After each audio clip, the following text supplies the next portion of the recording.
Hey there, Eagles! Kacie here, kicking off another week of vlogs brought to you by members of the International Geek Girls Pen Pal Club. Before I begin with this week's topic, I have a couple shoutouts. First off, on the 2nd of May, it was fellow vlogger Amber's birthday.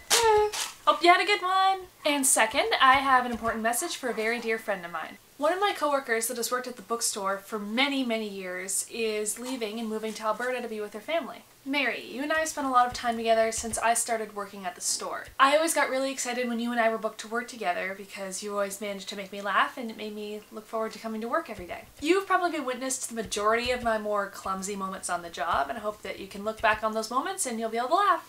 Just like everybody else does, including me. I'll probably be showing you this video where at Empty Bellies at your goodbye party and probably sitting right next to you, but all I really wanted to say is I'm gonna miss you. I hope the crying hasn't already started at this point in the evening, but my money's on the boss. Alright, shoutouts over, time for this week's topic. This week we're going to be discussing our dreams, basically just telling you guys the best, worst, and craziest dreams we've had that we don't mind broadcasting on the internet. Now, my dreams can be a little strange at times. I'm really not exaggerating. The majority of my dreams aren't even logical, not to me or to anybody else. This makes it a little harder for me to tell you guys about the dreams I've had and for you to follow along, but I'll do my best to keep things understandable. So let's start with the worst. I have dreams about fire a lot. I hate fire, as I'm sure the majority of people do. I don't even feel comfortable when a smoker lights up near me. My brother used to play with lighters and hairspray when he was younger. And he did it when he was near me, so that probably explains it. But any nightmares of the house burning down or people shooting fire at me for whatever reason, it's never good. Okay, I remember this one nightmare I had as a kid. This really old, creepy looking woman handed me a sandwich. But instead of peanut butter or cheese or anything edible, it was filled with all these live, wiggling worms. That one really freaked me out. And yet I used to like watching Fear Factor on Monday nights as a kid. Weird. Alright, now on to some of my better dreams. I guess some dreams I've enjoyed a bit more are ones that flowed a bit more logically and didn't involve fire or worms. I spent the majority of 8th grade having dreams that I was a random character sent into the Gundam Seed universe. Somehow I managed to turn that action-oriented anime into a soap opera.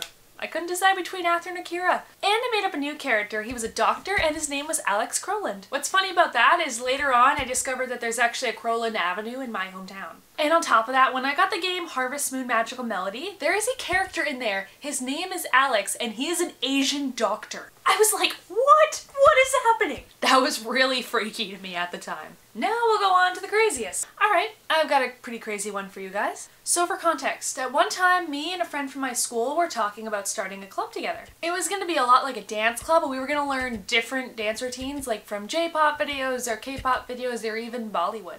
So anyway, I'll set the scene for this particular dream. It's in the bigger, more central cafeteria at my university. It's called The Market. What happens next is akin to a flash mob, only better choreographed. The song begins playing and people emerge, seemingly from nowhere, in these ridiculous but amazing costumes. Just picture the theatrical episode from the first season of Glee where they did Lady Gaga, only in much more bold colors. Like bright pinks and purples and blues, and there's no blue. There was no blue in my dream.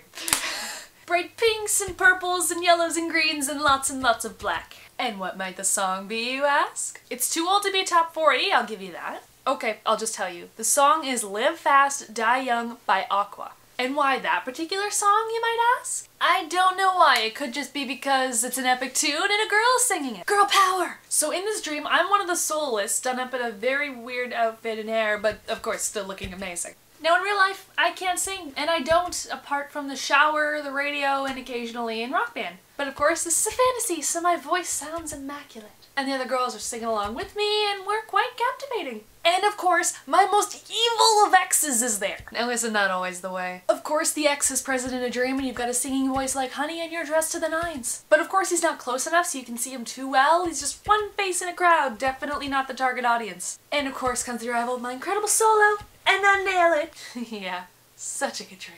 And now I think I've rambled enough for one video. Enjoy the rest of your weekend, everybody. See you next time. We gonna live like there is no tomorrow.